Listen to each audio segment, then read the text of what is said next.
I've been surprised and disappointed that the good guys have not had more of that passionate intensity. I've talked about this before, so I'll be very brief about it. Robert Mueller. I really thought he was going to be a historic hero. He was going to step up. I mean, I knew something about his background. I heard all people when he got appointed special prosecutor. I heard all these people who had worked with him and and about his life story and the way he volunteered for Vietnam. And he was going to be that rule of law guy, that brave and Boy Scout with integrity, who was going to step in and save the American Republic from this lawless guy.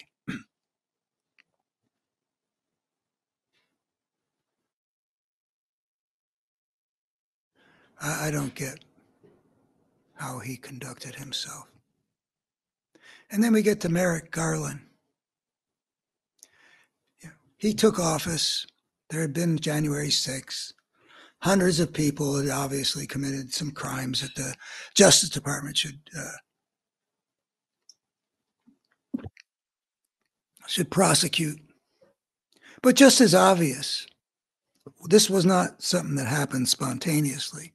I mean, even Mitch McConnell stood up in the Senate well, saying, well, we're not going to vote to convict him, which, boy, can you imagine how much better off we'd be if McConnell had done everything he could and maybe roused the 17 Republican votes to convict him, and he wouldn't have been able to run again? We wouldn't be facing this thing. I mean, who knows what we would be facing, but it wouldn't be this. But even McConnell, when he stood up to explain that we're not going to convict this guy, he says he can be criminally prosecuted.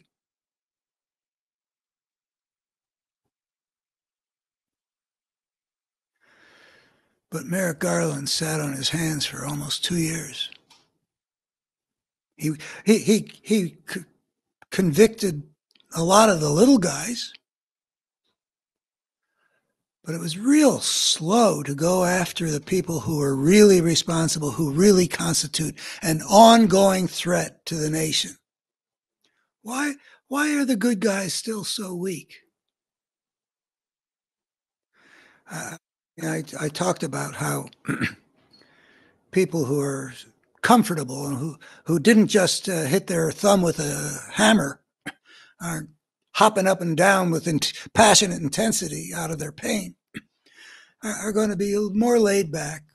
Maybe they might look like they lack all conviction. That doesn't explain some of this, though. I mean, the rule of law and the constitutional order are obviously in jeopardy now. There are other sources of weakness on the side of the pro-democracy, pro-rule of law side of things in this battle. And I'll close by speaking a little bit about how I think that that's still true. I'm writing a piece, it's not ready to present here, calling for an all-out effort to take our current efforts to the higher level of as powerfully as we can get it. I use as an analogy that back in the era of World War II,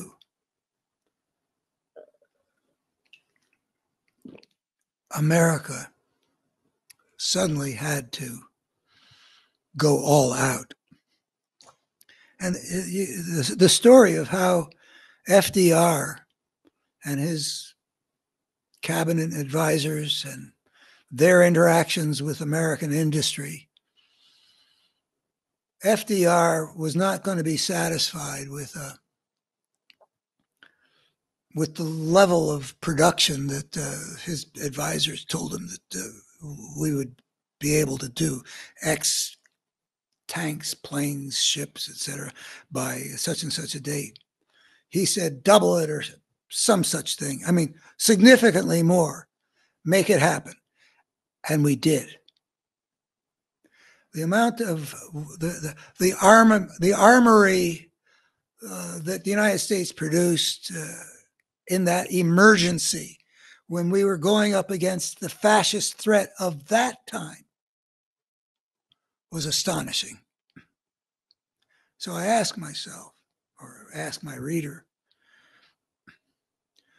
what would that look like in the face of this fascist emergency of having to defeat fascism? And I think it would look substantially different in this way. Everybody in a position to do anything should be thinking, how can I maximize the attention paid by the maximal number of Americans to the fundamental nature of the choice they're going to be taking in the upcoming election? What can be done so that the idea that American democracy must be saved in this election isn't something that gets heard only by, like, the MSNBC audience that I'm part of. I think it's fine that they're doing what they're doing. I think hammering that basic truth about the nature of this decision is essential, even for people who are already somewhat activated on that question. But the election is going to be decided not by how many of the MSNBC audience votes and how many of those voters are going to vote for Joe Biden, who's the only alternative to fascism that has any chance of winning. So everything else about him has got to be rendered irrelevant. His age, any kind of policy disagreements. Basically the issue is saving American democracy. If Joe Biden wins, we'll have another election in 2029. If Donald Trump wins, well, maybe not.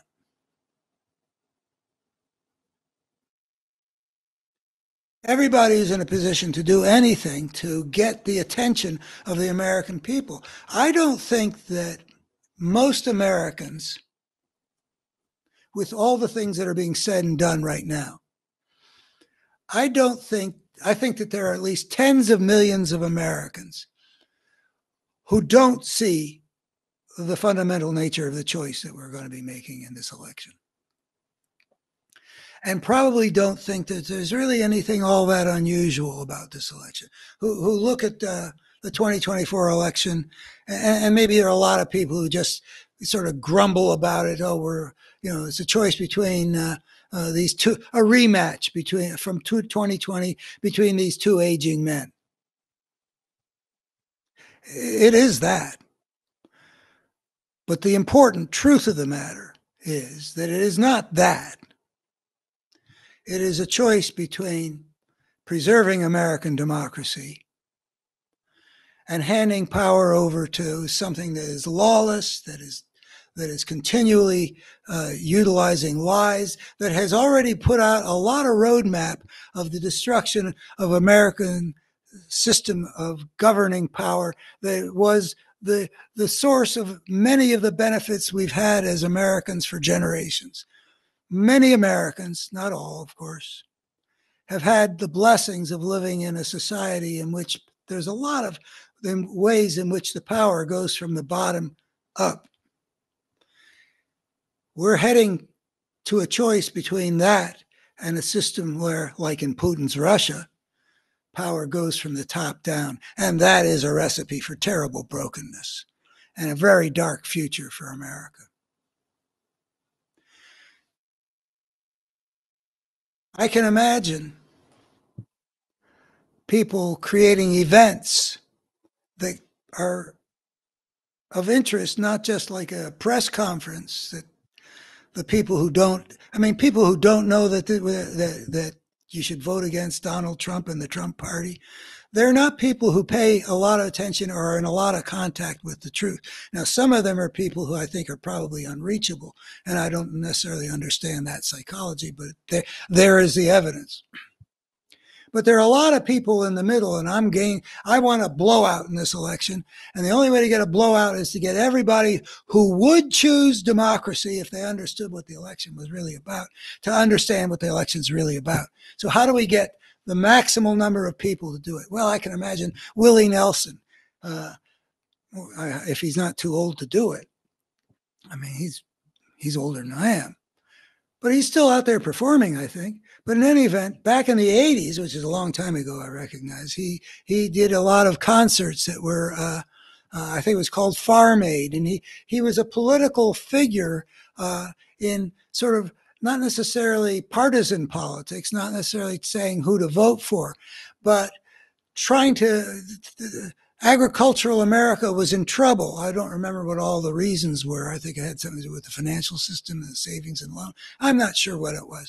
But he went out there, and maybe if he would just be somebody who was on the stage as an old guy, but there are a lot of people who could create an event out there and tour the country and design their events so that, A, they attract a lot of people who might vote for Trump but would want to vote for democracy if they understood what a vote for Trump would imply, and would at the same time make use of that situation.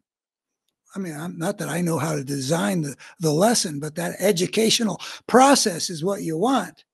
That's the purpose of the thing, is to awaken the American people, as many people as possible, as awakened as possible, as motivated to vote for the only candidate who stands for the preservation of democracy, the Constitution, and the rule of law. However you want to do that. And besides people like what's her name? The phenomenon, Tracy. How can you forget the name of the world phenomenon? I can picture her. My granddaughters are all crazy about her. You know who I mean. I hate this. I think I'm Tracy and Stacy. Well, the one with the Eras tour, the one who goes around the world and brings people in by the scads. We know that she campaigned for Biden in 2020. In some sense of the word, she endorsed him anyway. And we know that a word from her can get 35,000 voters to, people who are eligible to vote but are not registered to vote, to get them to vote. I mean, she could be hugely useful. Maybe her name will come to me before the end of this thing. And then politicians can create events too. I don't know exactly how you define them, but how can some of the most articulate people create events that are so bold in some fashion that they aren't just to the MSNBC audience, that they will catch the attention of the same kinds of people who maybe can believe some of the lies that come out of Trump world, and get people's attention and deliver a message in an effective way. Now, I recognize that wanting the good guys to be as activated and as passionately intense and as bold and eager for power in this situation as happened in World War II, when FDR rallied America, and to match the drive for power on the right by the plutocracy and the fascist forces that have joined together to create this dangerous moment.